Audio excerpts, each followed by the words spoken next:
Good evening, everyone.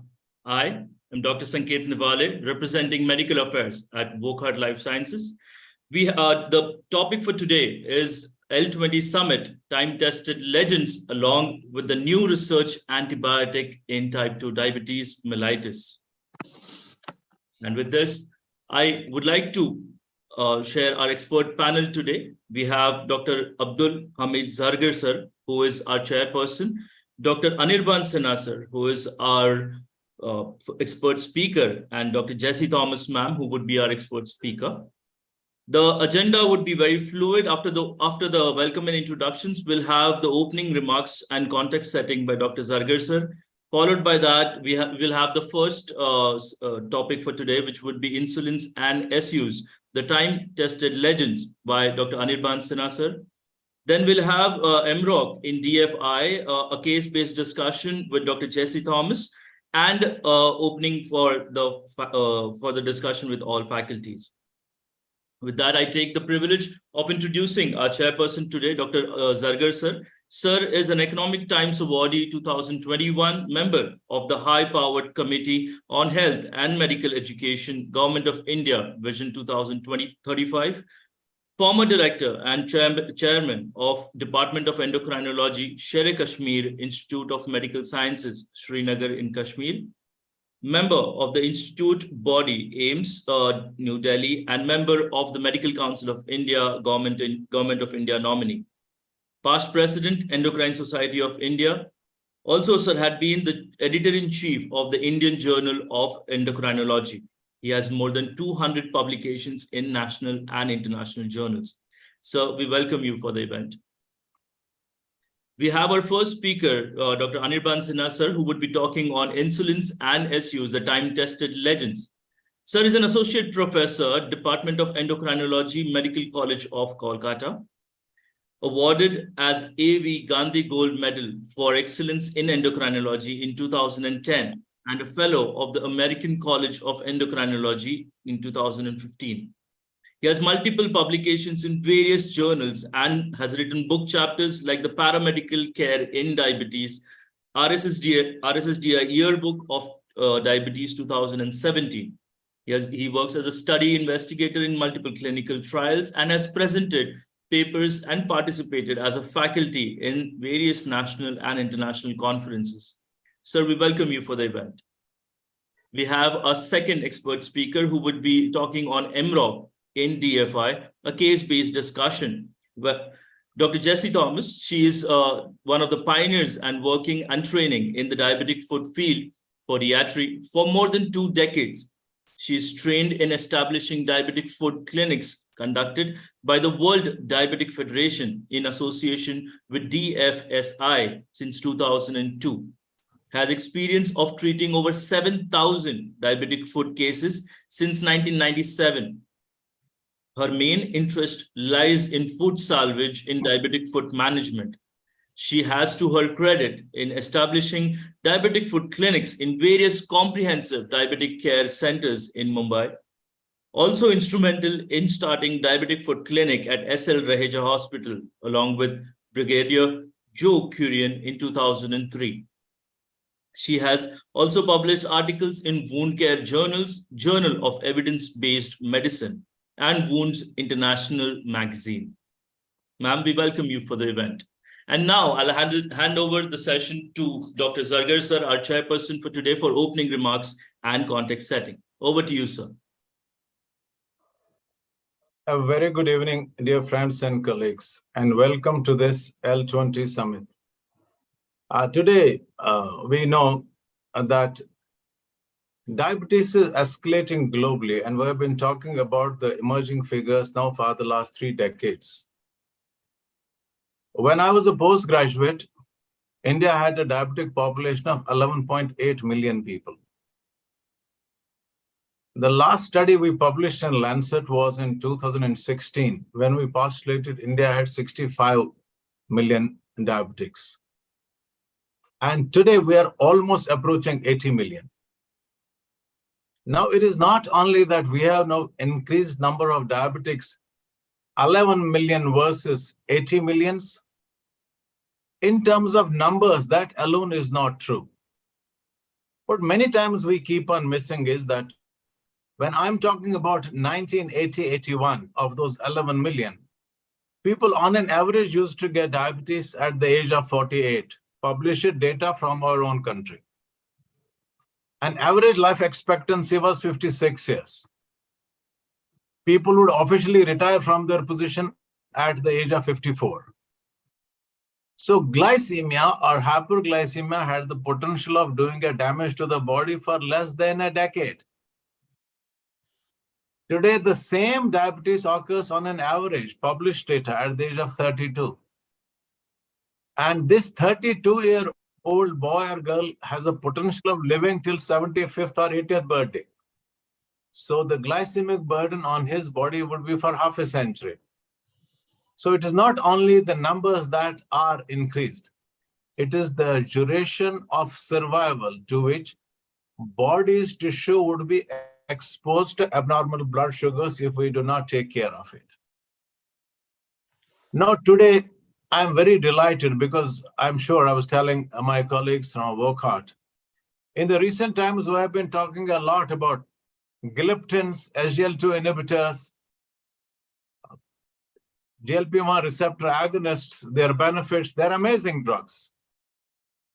But two most important drugs that have stood the test of the time over all these decades are insulin. We've been using insulin for the last 100 years. Now we are getting into 100 years plus. And sulfonylureas for almost 7.5 decades. And what sulfonylureas we used to use 50 years back were different from the ones that we are using today. Much safer, much better. No. And many times, whatever malice we associate with sulfonylureas originated from the data that was with older sulfonylureas, like chloropropamide, which has a half-life of 7 to 2 hours, glibenclamide. But today, sulfonylureas are much safer and much better. And the general endocrine fraternity and diabetes fraternity seem to be missing this point in this den. So, Anirban, I'm really happy that these two legendary drugs that have helped mankind for more than 100 years, one drug and another one, which has been around the corner for 7 decades, we are discussing today.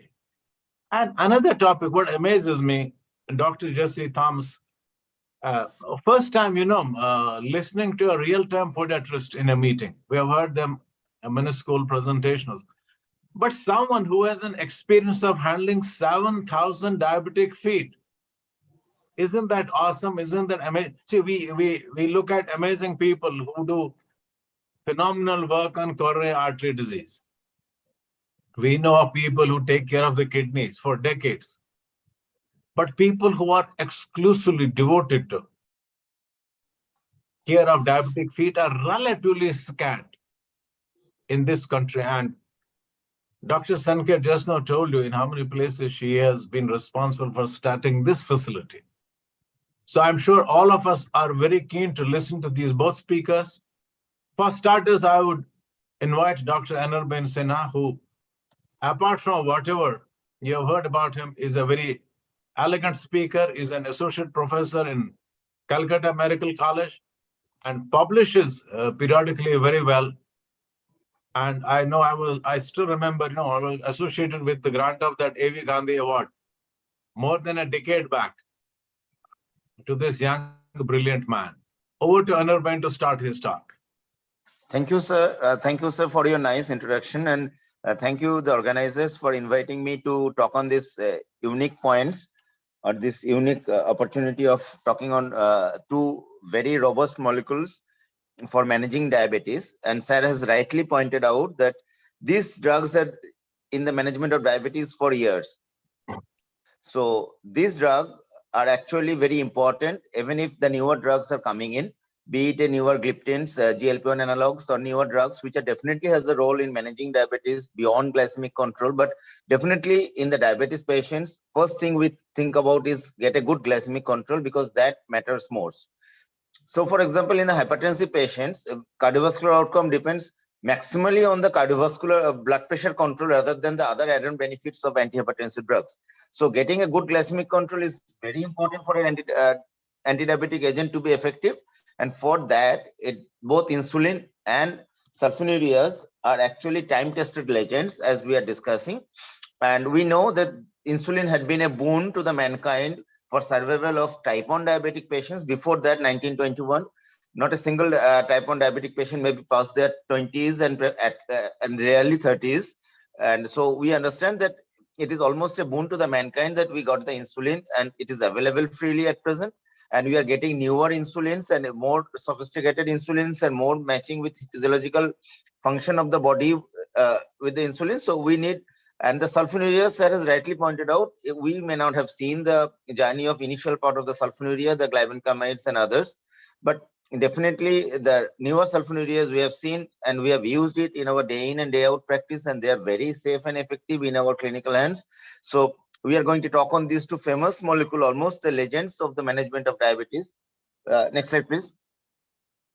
So we have discussed these points like global prevalence. That has nicely pointed out our Indian prevalence data published in different journals.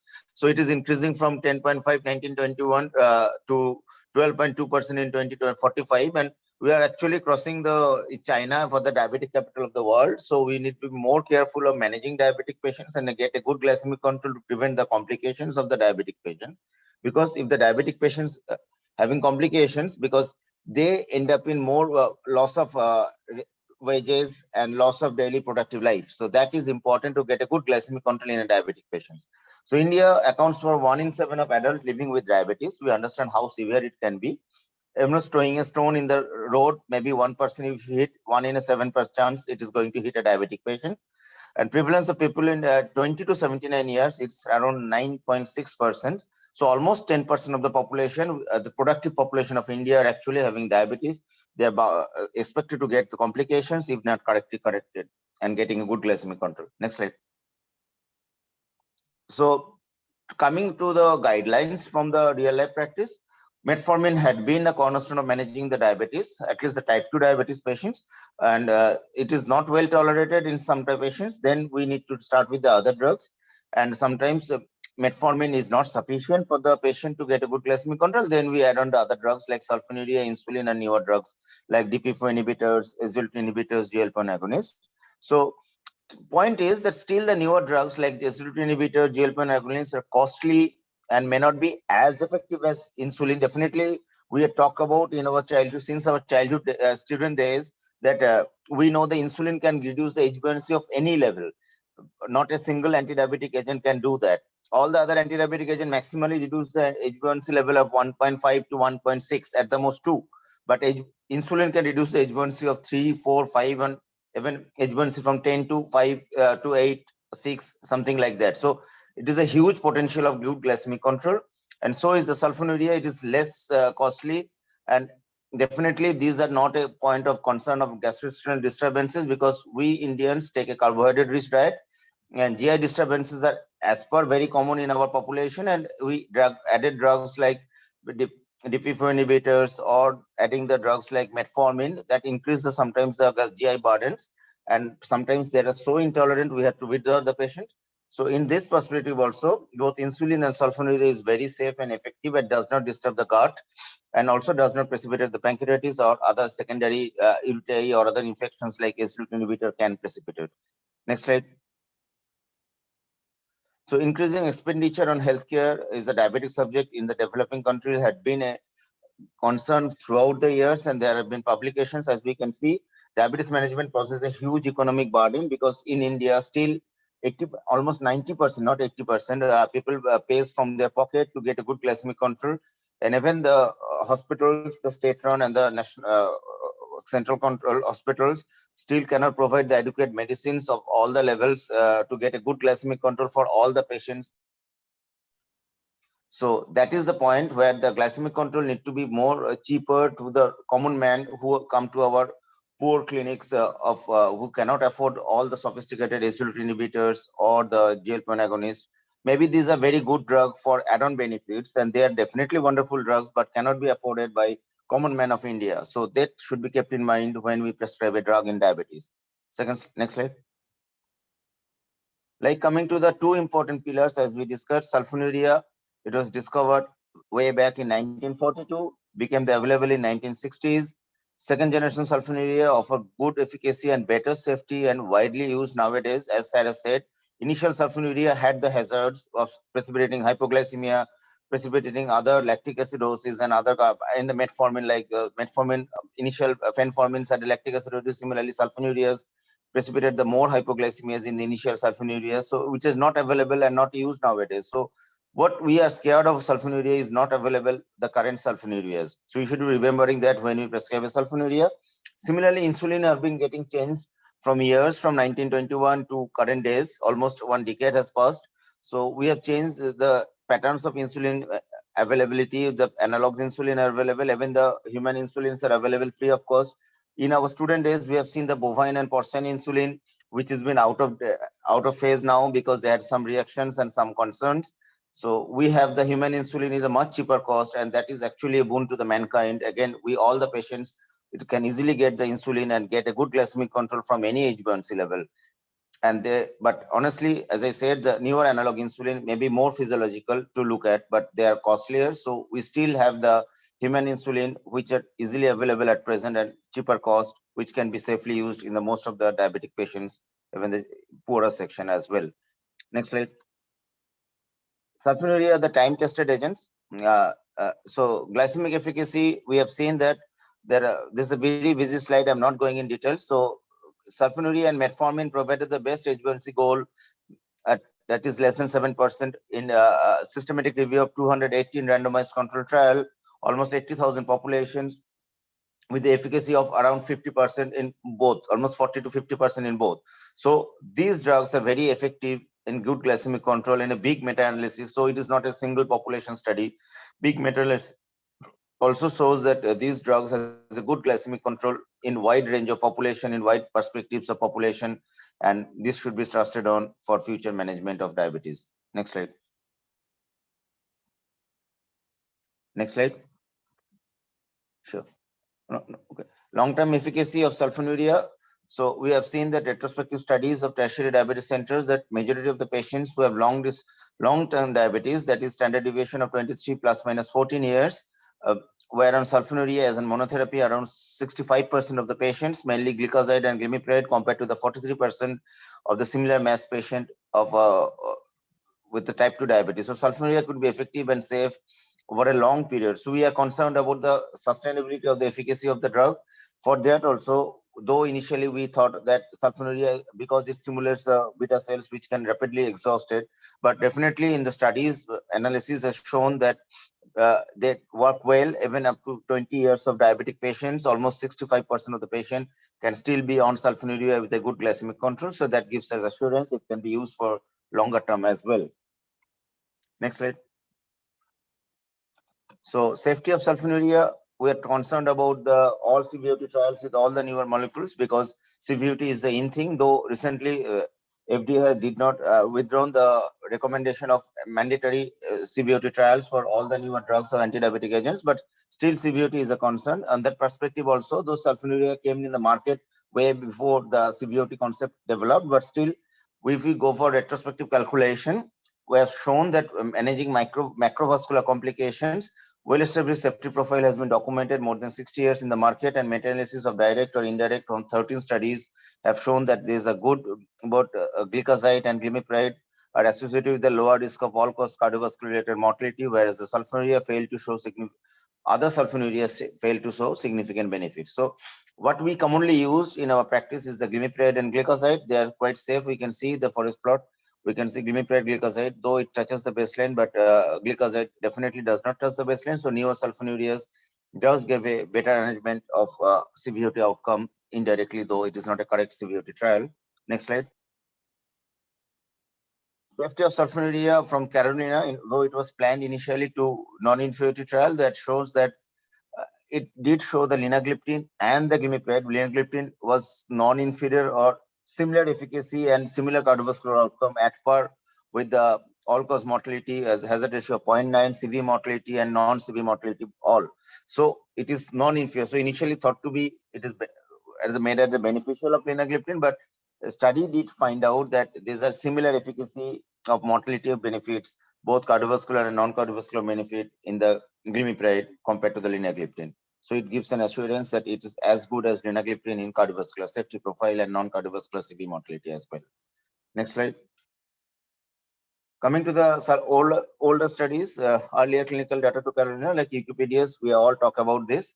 Even these are before our student days, but still it is relevant and advanced and accord. They have shown that sulfonylurea is highly represented in intensive glucose lowering arms. No increased CV risk was reported by the investigator even way back to Wikipedia studies. Next slide. So sulfonylurea does not increase the risk of all-cause CV mortality. From the recent meta-analysis, 47 RCTs were included, almost 37,000 population. They've shown the odds ratio of 1.12 and cardiovascular was 1.12 infarction. So odds ratio was 0.92. So sulfonylurea is safe, and newer sulfonylurea definitely not associated with increased cardiovascular mortality. From the meta-analysis, as we have seen, 47 RCTs have been included, almost 37, big chunk of data of population, 37,000 people. Next slide. So newer sulfonylurea all-cause mortality, we can see compared to the repaglinide, glibenclamide, we definitely show glimepiride or glycoside has a Kaplan-Meier analysis survival is much better than the repaglinide and glibenclamide, the older sulfonylurea. So it definitely gives an assurance that all-cause mortality is better with the less selectivity of beta cell receptors. Next slide. The risk of overall mortality in the patients of type 2 diabetes receiving glipizide, glyburide, and glimepiride monotherapy. So this is a study of 11,000 patients. Glimepiride may be the preferred sulfonylurea with underlying CAD. The study shows that glimepiride is the lowest 3 years mortality among the all 3 sulfonylureas in this current trial.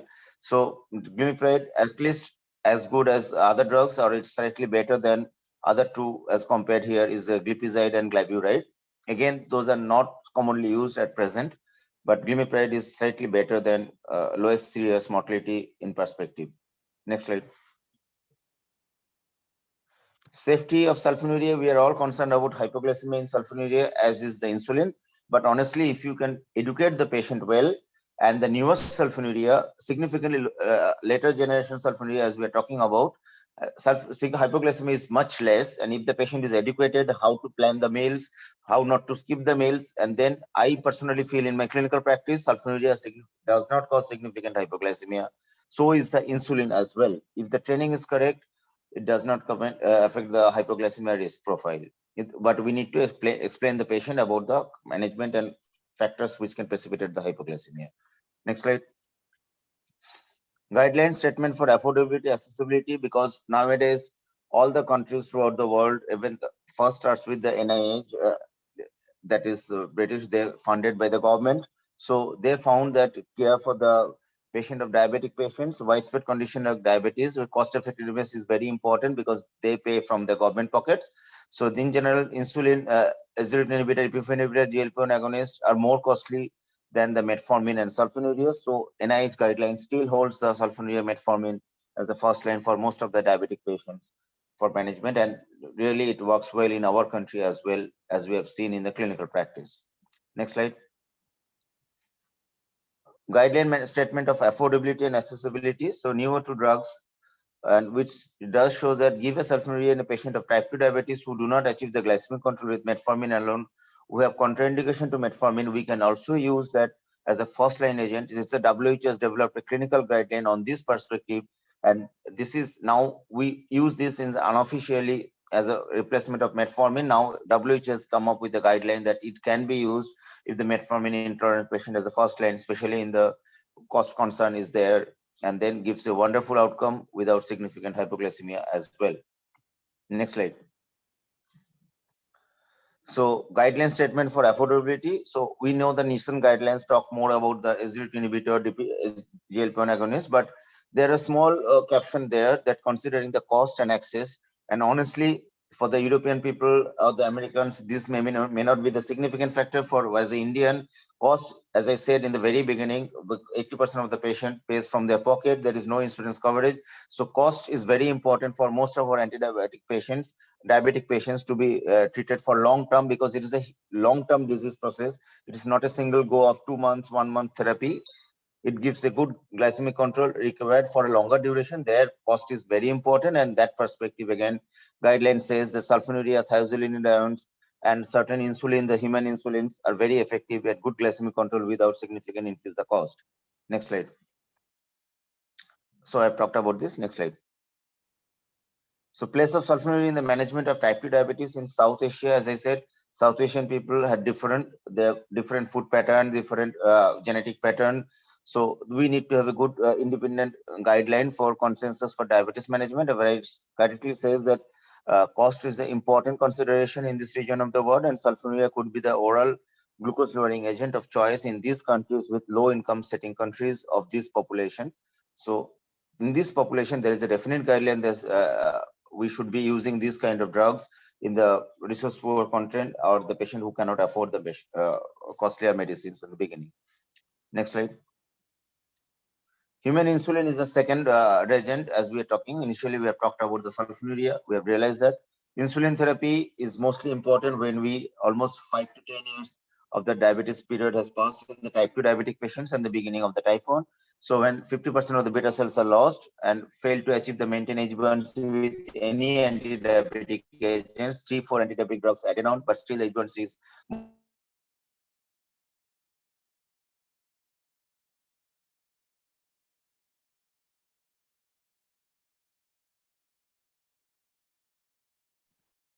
now, if we add on the drugs, we can fail to achieve the good glycemic control, and then the insulin gives a good idea of getting the good glycemic control in this situation. And many patients of type 2 diabetes eventually require insulin in the long run, and that should be explained in the very beginning of the diabetic management.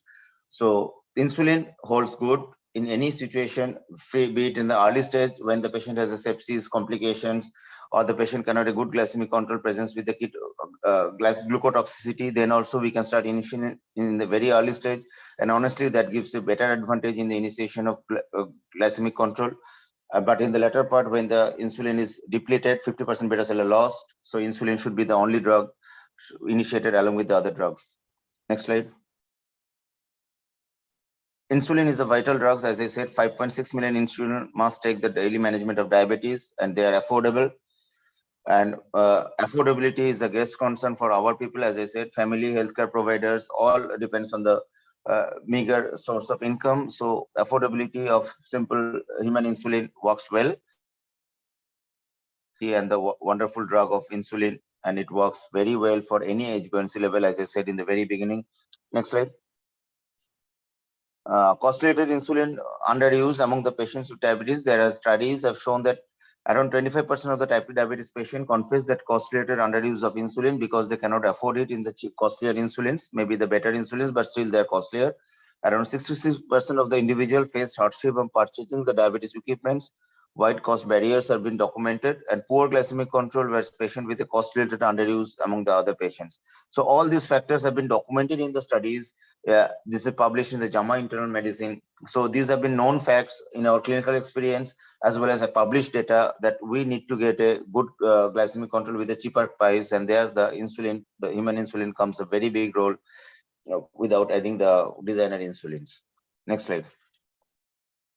So patients skip the insulin dose because of the high cost. We all the same thing, this skimming of the insulin 3 times more likely to have poor control, and patients sometimes do not disclose it when they visit you. So we need to take a hard history, repeated asking the patient that whether you really miss the insulin, whatever happens. So this takes a very important factor for managing diabetes. Patient was increasing the dose of insulin, but we end up in higher glycemic levels, 300, 400 blood sugar. And if we keep on asking the patient, then we realize the patient is actually not taking the insulin or reduce the dose of insulin on their own. That did not disclose to the clinician. So these factors come in. So insulin should be cheaper to use it more frequently with all the population of our country. Next slide. So insulin is included in the list of essential medicine for WHO. and should be available all times at the price of individual of the community can afford. That was the WHO goal, and it is really available in our country with a cheaper price. Next slide. ADA comes to prescribe the lowest priced insulin required to effectively and safely achieve the target goals. And provider should be aware that rising cost of insulin preparations, now the negative impacts on adherence to the clinical treatment, as we see in the clinical practice, we should keep it in mind when we ask the patient to take the insulin.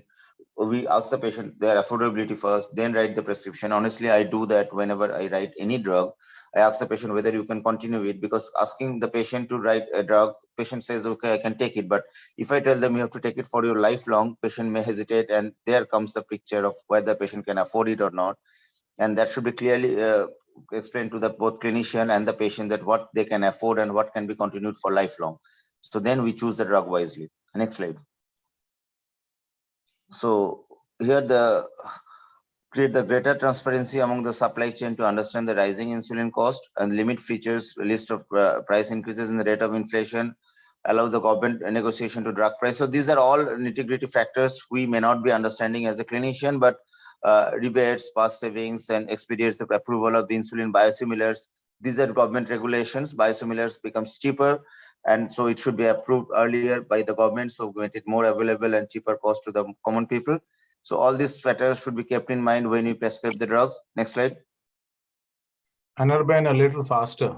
Yeah, I just finish it up. There is nothing new to say that. So when we compare the insulin to the analogs, we see that there comparable insulins are available. They work almost well, and so we need to be used. Next slide.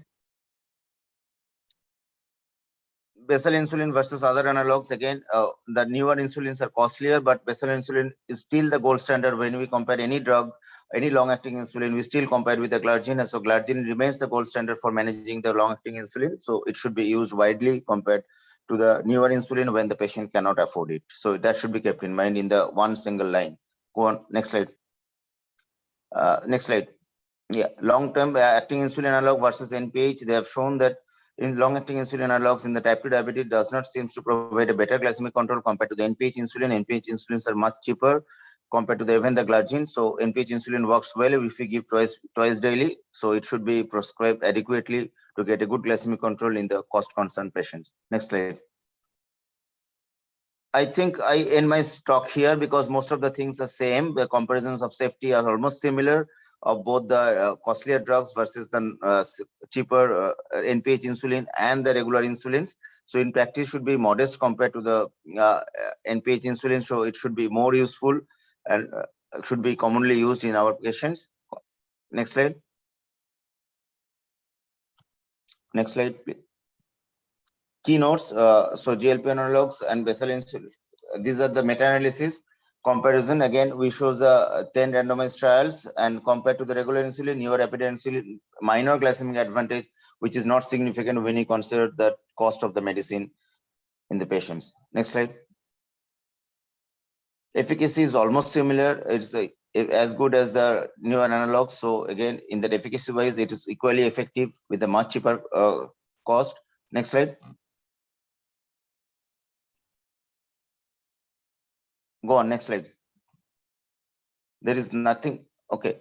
Premix insulin versus other analogs offers, again, the analog insulins offer little glycemic advantage compared to the adequately titrated insulins of basal and bolus. So if the patient can willing to continue the basal bolus or NPH premix, they are equally well compared glycemic control compared to the newer analog insulins, though they may be slightly compared to the hypoglycemic slightly better, but if you explain the patient properly, almost it is similar and much cheaper cost again. Next slide. So this is the ADA statement of cost consideration. Now even the first world countries are understanding the importance of cost consideration, and here they say that cost concern human NPH insulin and regular insulin may be appropriate choice for therapy, and clinicians should be familiar to use it. So even the ADA are talking about this. So older insulin, the time tested insulin, they can work wonder. I'm not going in details. Next slide.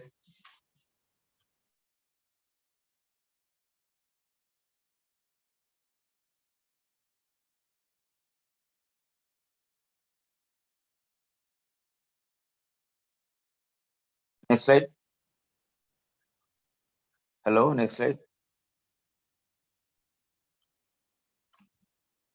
So I end my talk here because of the time. I cannot talk about more, but in general, that cost is important for our country, and all the insulins which are cheaper are equally effective if we use it wisely. Over to sir, Dr. Jarga, sir, please. I think, he gave the real crux of what we wanted to know today. You see, he did talk about sulfonylureas, as I said earlier on. Two things.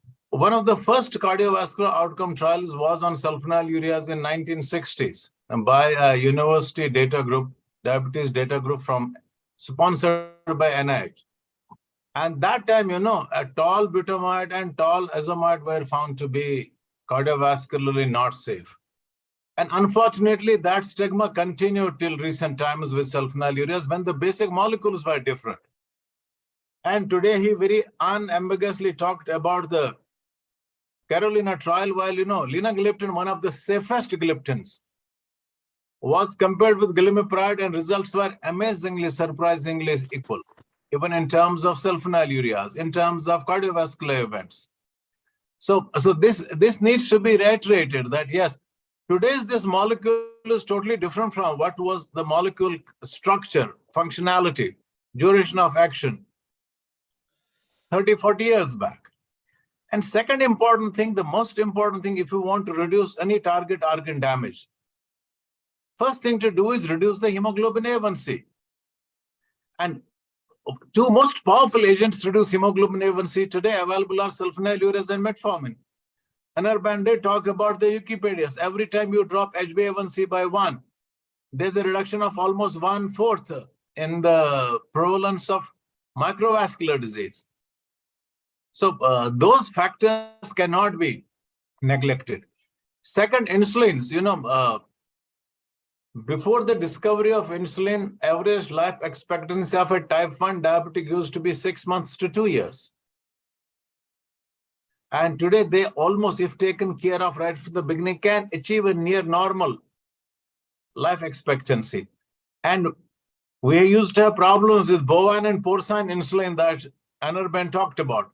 But with these recombinant insulins that we have been using, these human insulins for the last 3.5 decades, scenario has been totally different. But the bottom line of this talk has been, one, that write a prescription that will be respected for a long time, because it has economic ramifications. Somebody has to spend money from his own pocket, and that pocket needs to have that money. He very nicely, elegantly said, we write somebody insulin. Then suddenly he misses one dose because he wants that one dose to last longer because there is no money. Or he makes 30 units, 20 units only because he wants that vial to last longer. It should not finish in a few days only. So the role for, I'm sure that there are many questions that are coming up. We'll take them together. We'll take them at the end during our discussion. Now it's my pleasure to invite our second speaker, Dr. Jesse Thoms, who is a podiatrist, who was already very elegantly introduced. And most amazing thing was that she has established diabetic foot clinics on many places and has been responsible for managing 7,000 feet, which were sick because of diabetes. And today she is talking about the role of a levonorgestrel in the management of diabetic foot infection. Dr. Jesse Thoms, is she around? Can you hear me? Yeah, ma'am. Yeah, I'm just sharing screen. We would love to see you as well, ma'am. So yeah, I'm just screen. Sorry.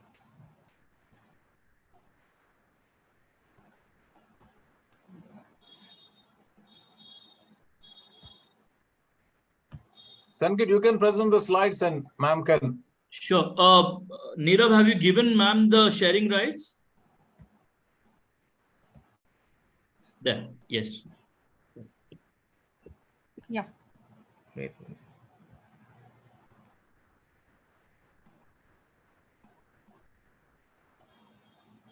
Ma'am, we can see the screen, but not the presentation. Can you see? And we can see your Windows folders, not the presentation. No. Can you see? No, ma'am, you can stop sharing and reshare your screen so that we can see what's on your screen, which you are looking at. Yes. Share screen. Yeah. Can you? Not yet started. No, ma'am, not yet. Sanket, you Do don't you have the want- slide set on your desktop there? Yeah. I've sent it to Ravi Gavli also. Dr. Ravi, would you be able to flash the slides at your end? I try. What I do, I forward it to you. Wait. I'm really sorry about it. No problem, ma'am. I'll share not it my as soon as I laptop. receive it. Dr. Sanket, Rahul here. If it's possible, you can share it. Give it to me. Acha, it's possible. Fine, okay. Otherwise, I would have shared it. Yeah. Yeah, anyone who can do it.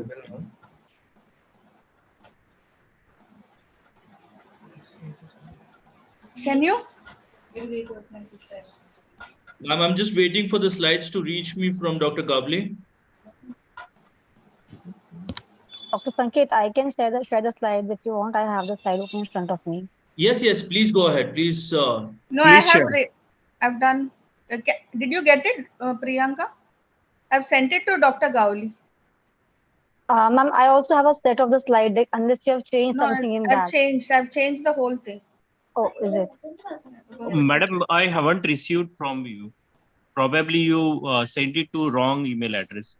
In which ways, you please try sharing your screen. It will be Or easy. ma'am, I'll just put up my email address, ma'am. I'm Rahul Dave. You can share to me. I'll share the slides. I'll just put up in the chat box, ma'am. Yeah. Okay, my email address. By that time, you can start, madam. Means your experience sharing in verbatim, so that we will flash by that time the screen. Yeah, okay. Good evening, everybody. Thank you. And I'm really sorry about what's happening. Actually, it's my son's laptop and mine. Actually, there was some glitch in the morning. So I did everything here and I'm not well versed with this. And we'll just go. Nirav, till that time, you can give Mr. Rahul Dave the rights to share the screen as soon as he I'm not receives even the able link. to The rights is already given to all of you for the sharing the screen. Perfect. Thank you. Thank you Really for the sorry. I'm extremely thankful. I'm not even able to share the video. What's happening over there? So I'm not Ma'am, have you mailed me the slides? Yeah. Yeah. Okay.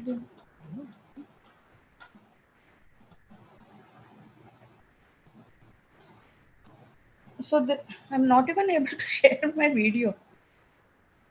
I checked it. Nirav, can you help ma'am in fixing the problem? Yes, sir. So, ma'am, what issues are you facing for starting the video? Sorry? आपको क्या दिक्कत आ रही है ma'am video start करने में? No, video on my desk, on my laptop I am seeing, but I'm not, you are not able to visualize and I'm not able to share my screen also with you. Ma'am, you can do one thing. Can you see the Zoom screen on your laptop? Is it visible to you? Yeah. Yeah. Ma'am, in center, there's a button called share screen. Just click upon that. Sorry? There's a share button in the center of the screen. Can you see that? A green button is there. Yeah, share screen. Yeah, click on that. Yeah. Yeah. And in the top left hand corner, there's a button called screen. That must be having a blue border on top of it. Yeah. Yeah, just click on that particular thing and the Chrome tab? No, above the Chrome, you'll be seeing the screen option. There will be a screen button will be coming. Yeah. Yeah. Right. Select that. Yeah, and I'm at doing bottom that right. only. Yes, ma'am. Now we can see your screen, ma'am. Yes. Okay. Oh, Now you can open the PPT. We can see. mine. You can see? Yeah, perfect. Yes, We are able to perfect. see it now. Yes. We're able to see your PPT, ma'am, now. Oh, lovely. Yeah. We can see Can the you slides see now. me also? No, ma'am. We cannot see No, not your you, video. but Yeah. Okay. So can I start presenting without me, only my Yeah, voice? yeah, ma'am. Yeah, ma'am. Yeah, I'm ma'am. sorry about it. Okay. Okay. Good evening once again, everybody. And thank you, Team Wockhardt, for having me here as a speaker. I'm extremely thankful to the team for making me a part of the summit. And it's my pleasure to talk about a much awaited drug in diabetic foot. So why are we here to talk about this problem? Naturally, it's the magnitude of the problem. We have 17 million diabetic patients, 15% develop diabetic foot ulcer. Out of this 15%, 74% of them land up with major limb amputation. And 80% of the major limb amputation are preceded by biofilm. For doctors who are not familiar with this terminology, I'll be explaining in the next few slides. When we talk about infection in diabetic foot, it's very costly. It's a very severe and costly infection, or rather a complication of diabetic foot compared to the cardiac or the nephro, or the ophthal element of it. So we need to address to it seriously. What makes diabetic foot infection difficult to treat? All of us know about the triopathy.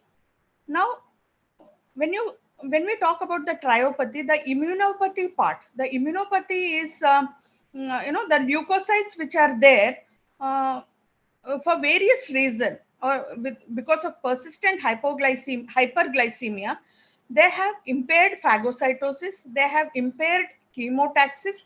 So when there is a microbial attack, these leukocytes cannot work to their optimum like a normal individual. And the neuropathy element of the feet is shown that there is a low inflammatory cell accumulation here. So they cannot deal with an acute bioburden there. So these ulcers tend to go into chronicity. The third, we all know the vasculopathy, the blood flow to the limb is less, the oxygen is less, the perfusion is less. All put together, there is an enhancement of infection and the bioburden. So for like this is a basic pathophysiology. The moment a bacteria is invaded, what happens is the neutrophil reach there. In a diabetic foot ulcer, the first line of defense, like any other limb, it is the neutrophils. So the neutrophils first, the granules in the neutrophils degranulate, and then they attack these microbes. Then the leukocyte, the remaining leukocyte absorbs the local oxygen there, and there is a phagocytosis which goes on, and there is an oxidative killing. This is very important, oxidative killing. So the oxygen there is used up, and there is a lot of hydrogen peroxide, hypochlorite, which is produced, which kills the bacteria. Meaning most of the oxygen there is used by leukocytes, and the wound is deprived of oxygen, and the wound becomes hypoxic. So there is a hypoxic wound. The supply is limited because of vasculopathy, neuropathy, etc. The bacteria there uses up the oxygen. So there is a mismatch of oxygen in the wound. The demand and supply, there is a mismatch, and this leads to active infection. So now there is there is a poor blood supply. As such, there is hypoxia in the leg, which because of the leukocytic action, there is hypoxia in the wound. Oxygen consumption supersedes delivery of oxygen, like what I explained. There is a lot of biological activity which is going on in the wound, like killing of bacteria, oxidative killing of bacteria, reconstruction of new vessels, connective tissue, proliferation of fibroblast. All this requires oxygen, but oxygen is less. So there is, in chronic wounds, there is biofilm, which I will be explaining in future. This biofilm again reduces overall level of oxygen in the wound. And so we need something aggressive here to deal with the microbes, so that the oxygen present in the wound is not utilized for killing the bacteria, they are utilized for healing the wound. So how do we go about it? We need a good antimicrobial protocol. So this is the protocol suggested by the International Wound Care Journal, which clearly says antibiotic has to be restricted to spreading infection and systemic infections. Local infection needs local antibiotic or local antimicrobial. A stage of contamination and colonization doesn't require antimicrobial. So for people who are not familiar with the wounds, I have got a few pictures here. The first two pictures shows a contaminated wound and a colonized wound, which doesn't require antimicrobial. The third picture here shows that there is a colonization, but not so critical. The fourth picture is a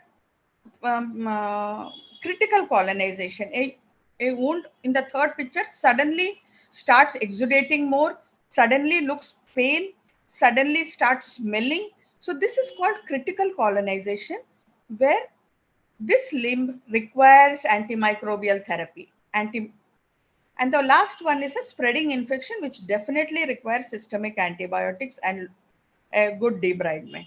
So this is contamination, colonization, critical colonization, and spreading infection. The next important thing is a biofilm, which again, this is one of the biggest problem right now what we are facing in diabetic foot infection. It said that 80% of the chronic wounds have biofilm. So what's a biofilm? So these are microorganisms which has got the small hair-like structures. Can you see that? They are called the pili. They go and get attached to biotic material like human soft tissue, and also they can go and get attached to catheters and prostheses and all that. So these this microorganism with pili, they have a signaling called as quorum sensing. They give signals to the neighboring microorganisms. They form a group and they get embedded in a substance called extracellular polymorphic substance. What is this extracellular polymorphic substance? What does it do? It prevents, these microbes get protected from host immunity. That's leukocytes cannot act on them. And when we give a systemic antimicrobial or some local antimicrobial therapy, they are resistant to that also. So it's a very difficult problem what we are facing, and we have a lot of local antimicrobial therapies which are fighting with these biofilms, which one of the antibiotic which was always there, which could have fought with my biofilm, was gentamicin. And now we have this new drug levonorgestrel, which has come to our rescue. So this is one of the picture of biofilm. Can you see such a small wound? But this can take years to heal because host defense is not working. Systemically, we cannot use any antibiotic which can fight the microbe, nor can we use anything locally, or whatever is available has to be consistent with fighting with biofilm. So when we talk about diabetic foot infections, this is a potentially disastrous, rapidly progressing infection into deeper tissues. Most infections are polymicrobial, require more than one antibiotic. Patients with diabetic foot infection also have multiple other comorbidities. As we all know, the renal element is, mostly it's the foot, kidney, eye syndrome. So renal element is very prominent, and sometimes even hepatorenal when patient is in sepsis. So we have lot of limitation while we prescribe an antibiotic. We have to titrate according to their renal and hepatic parameters, and the patient certain oral drugs when patient is in sepsis or when in an infective systemic infection, they have severe loss of appetite. So oral drugs are, we have limitation in giving oral drugs. The spectral coverage also is not optimum.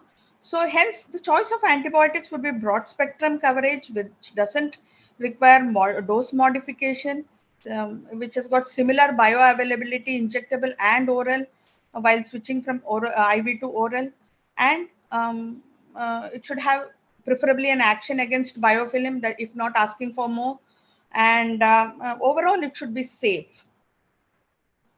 So in India, when we look at diabetic foot infections, if not treated promptly, I told you 75% or 80% of the diabetic foot ulcers can go into major limb amputation. We have a polymicrobial flora in the wound with gram positive Staphylococcus aureus even now play a very dominant causative role, because they are not only gram positive, they are also facultative anaerobe. And I told you in diabetic foot there is less of oxygen, hypoxic wound, so they just behave like an anaerobe. So and again we have this methicillin resistant Staphylococci aureus, which is at present it says 10 to 32% of diabetic foot infections is associated with higher rate of treatment failure, morbidity, hospitalization. It's become a big nuisance, the MRSA. I think all of us are facing it. And you can see from 2016 to 21, there's a steep rise from 28.4% to 42.6%. And we were, the drugs, I'll be talking about the drugs, which is at present what we are using for treatment of MRSA. All these drugs have got their own limitation. The first thing is all of them are bacteriostatic. Linezolidine, when given orally, they have got severe gastrointestinal symptoms, mucositis, they refuse to eat. They have a barely narrow spectrum of coverage. Tigecycline, again bacteriostatic, require a severe dose modification in hepatic impairment. There is, like once patient is being discharged, there is no oral formulation. Clindamycin again is bacteriostatic. Diarrhea and Clostridium difficile colitis, we all know about it. Vancomycin also, we are worried about the nephrotoxicity and its slow bactericidal action, limitation with oral formulation. And daptomycin, of course, I've not used much. So my experience with daptomycin in MRSA is limited. So considering a diabetic foot infection, where we mostly the gram positive coverage, what we require is for Staphylococcus aureus, strepto, MRSA, and we were probably MRSA is the most difficult to treat as of now. So this drug levonorgestrel has got a good bactericidal action.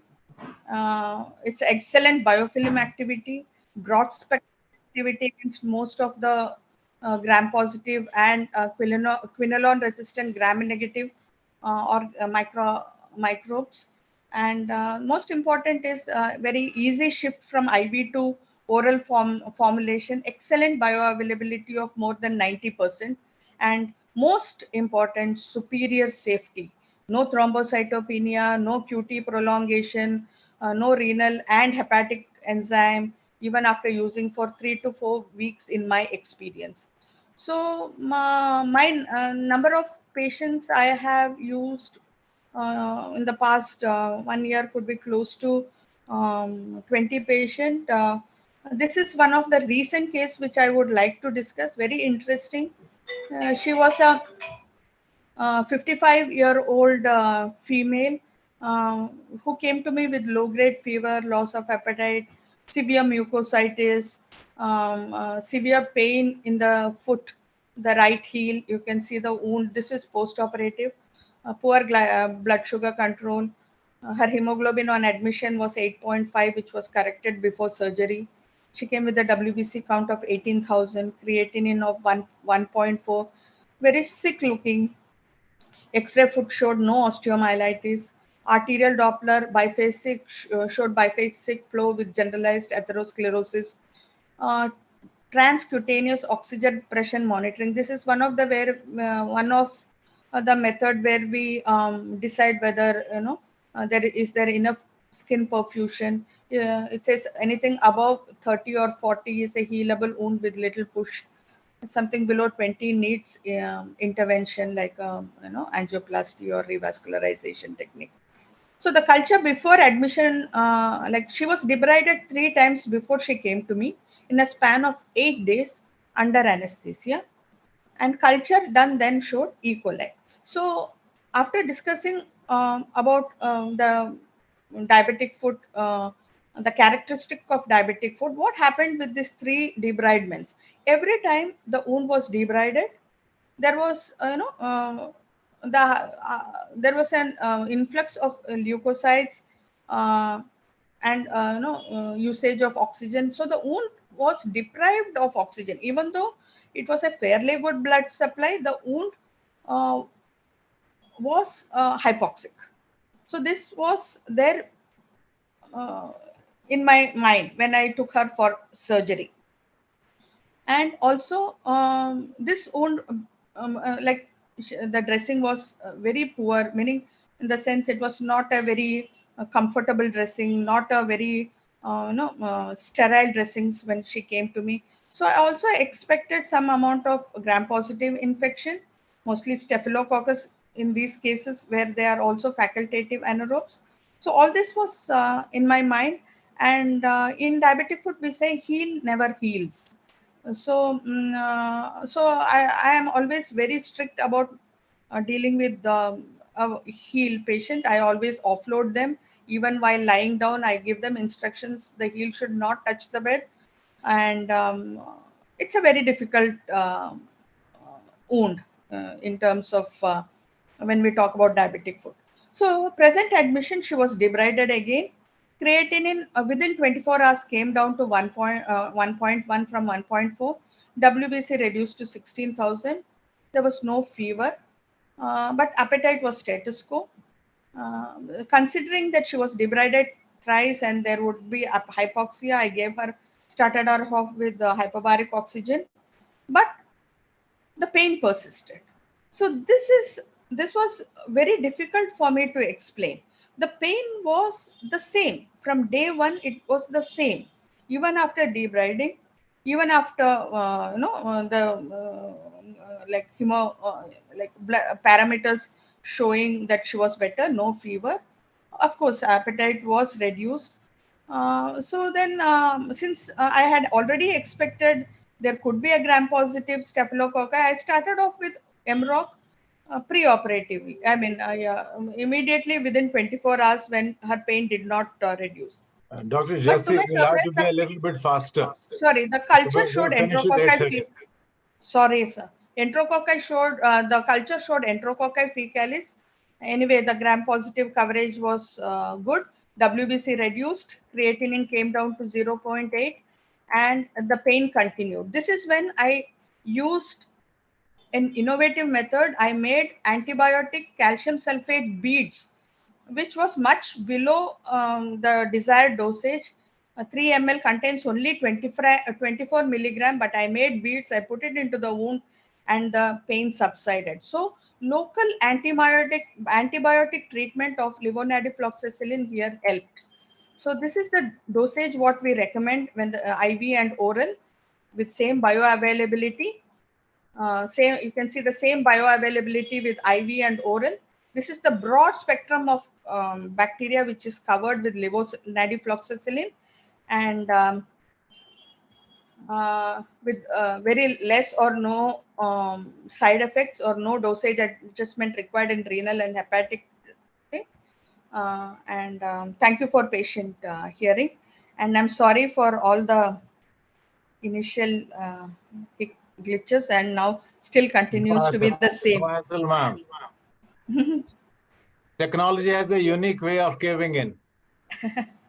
I'm really sorry about the whole thing. I don't know. I'm just trying again if I could share my screen. If not, I think we had some wonderful concepts in the last 15-20 minutes.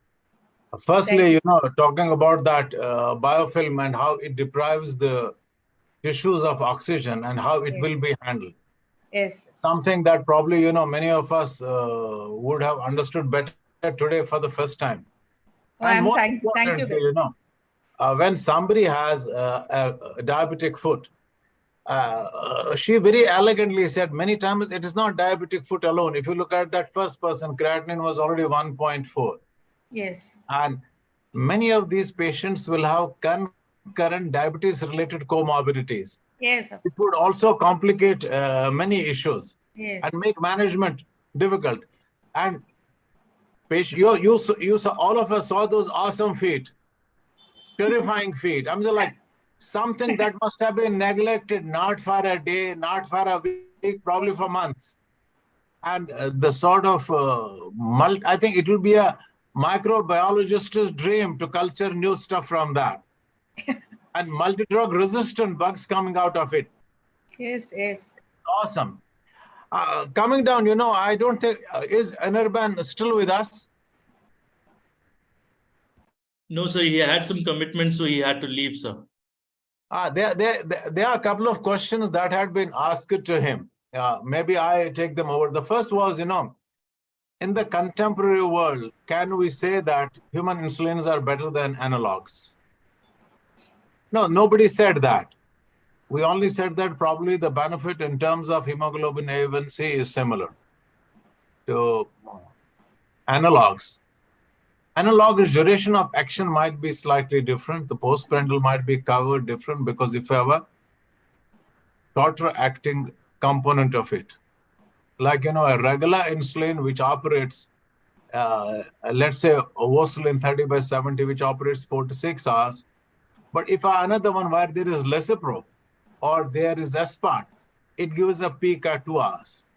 But in totality, it has been shown it does not make a huge difference, except one cost is 2 to 3 times more than the other one. Yes, people can have that insulin, but point always is the money comes from the pocket, and this money has to come from that pocket for a long time. If money is not the issue, one can continue taking it. Then second very relevant question was about longer acting insulins. I think this is a very relevant question. When you compare NPH with a drug like Glargine or Detamar or Degludec, understandably, NPH of any formulation is not a 24-hour cover for a longer insulin. Many times that longer acting insulin NPH may need to be given twice. But then the point is, when we already give premix insulin morning, evening, these 2 doses of NPH sort of overlap each other and give a 24-hour duration of action. But if we need to give a basal insulin alone, Detamar or Glargine or Degludec are going to be truly 24 hours longer acting insulins, NPH would not be. And then another guy who had asked a question, a very relevant question again, insulin and weight gain. Say that, many times we are working very hard to reduce people's weight. Now we have seen that insulin, after insulin, people start putting on weight. Very good question and very relevant observation. Many times what happens, when you deprive body of insulin for a long time, you see, like those diabetic feet, if such a person needed insulin, probably, he would run away from the doctor for a pretty long time. And, if you cannot treat a foot like that for such a long time that it gets so sore, an injectable therapy would not be saleable concept to such people. But at the end of the day, when you are deprived of insulin, you actually lose. You get cachectic. You get negative metabolism, catabolism. So you lose weight. And when you get properly insulinized, first thing is you start feeling filled up because that lost weight is getting taken care of.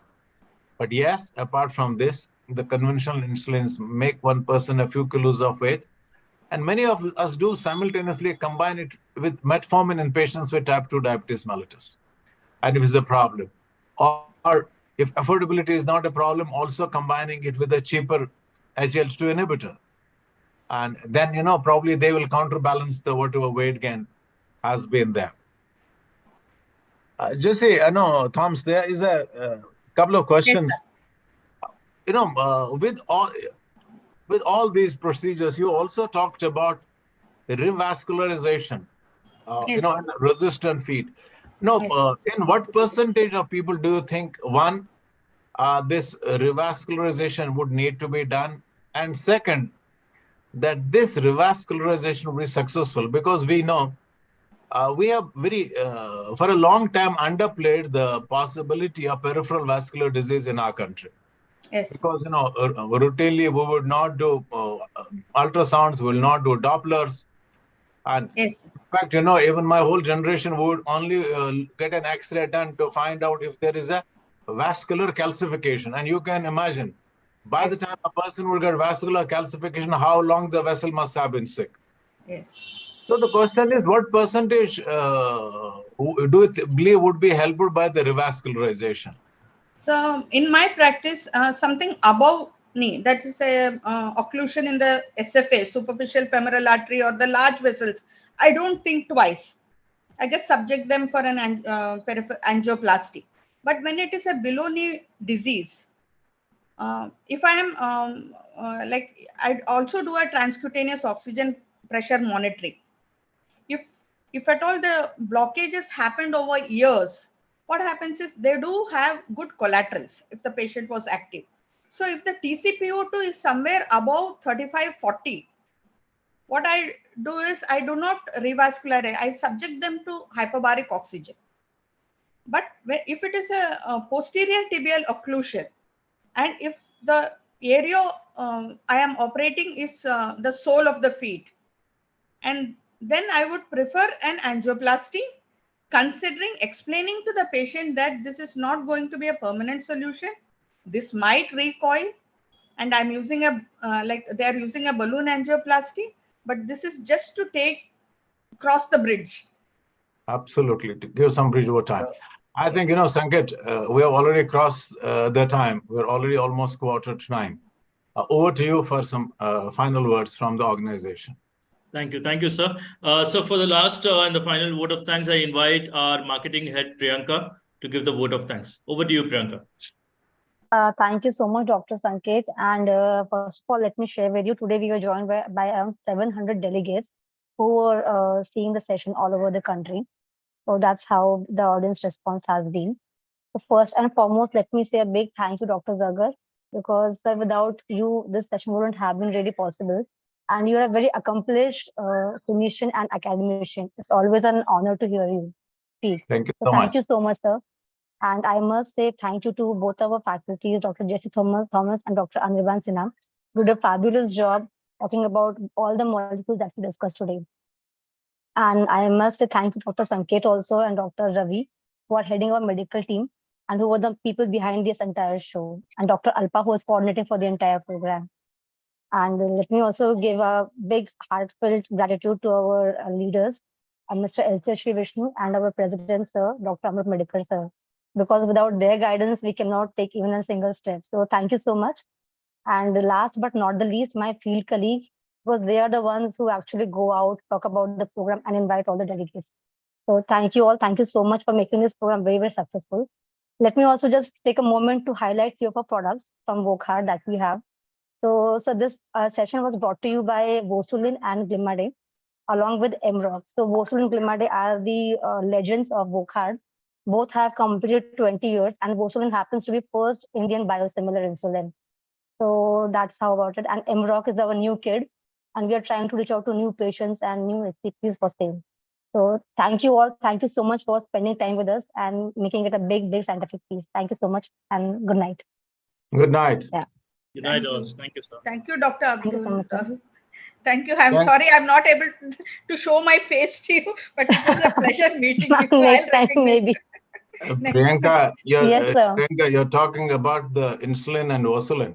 Yes, sir. Yes. When you guys made insulin, President Abul Kalam came to Aurangabad. Exactly, sir. Correct. He was And the I one who was there, inaugurated that plant. And you'll be amazed to know that insulin was made by a Kashmiri for Wockhardt. Oh my God. So that I was not knowing, sir. If you Ma'am, could sorry to mention the interrupt name, that you. will be. Hello, ma'am, sorry to interrupt you. Can we stop the live streaming as we are still live? We can get Okay, there. fine. Thank you so much. Good Thank night. you so much. Yeah, Thank yeah, you. good night, Good good night, night. everybody. Good night. Good night. Good night, everyone. Thank you. Thank you. Thank you. Thank you. Bye.